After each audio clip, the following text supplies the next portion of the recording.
كلمات تحمل تاريخ مصر الحديث بالكامل. تاريخ مصر الحديث أن الذي قام بالثورة الأولى عمر مكرم نفي وسجن واضطهد وذبح المماليك ومش مش حسني مبارك بيورث الحكم لجمال مبارك، لا ده اللي ملكوه الحكم قعد يورث هو وولاده الحكم 150 سنة.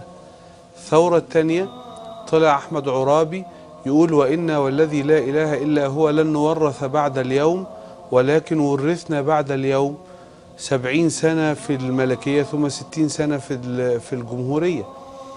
وفي ثورة 19 المجيدة اللي طلعوا وعملوا كل حاجة انتهت إلى استمرار الاحتلال 34 سنة مفاوضة بعدها.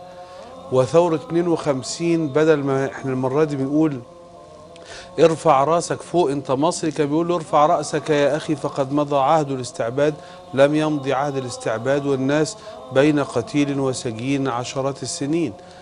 تاريخ مصر الحديث بيقول انه الشعب ما ينفعش يجامل في مصير، ما ينفعش اقول كلام مجاملة، عيب عار بقى عليا. زين العابدين بن علي طلعوه يوم 14 يناير، بعدها بأسبوعين كانوا بيضربوا الناس مرة تانية واحتاجوا الناس يقدموا في تونس شهداء من جديد وجرحى من جديد عشان يشيلوا محمد الغنوشي. هفضل كل واحد يمسك الحكم يتحول إلى طاغية أقدم له شهداء وجرحى وبعدين أحتاج أقدم مرة تانية عشان أشيل من حاكم لحاكم؟ إيه اللي بدي حضرتك الإحساس إنه الخطوات الواضحة بقى.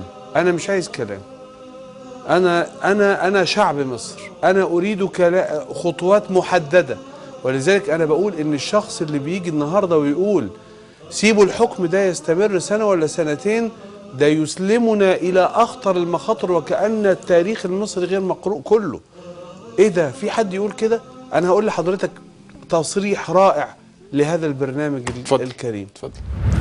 أنا صدقني أريد كشعب مصر يعني إني أكرم المجلس العسكري ده تكريم لم يشهد له الزمان مثيلا.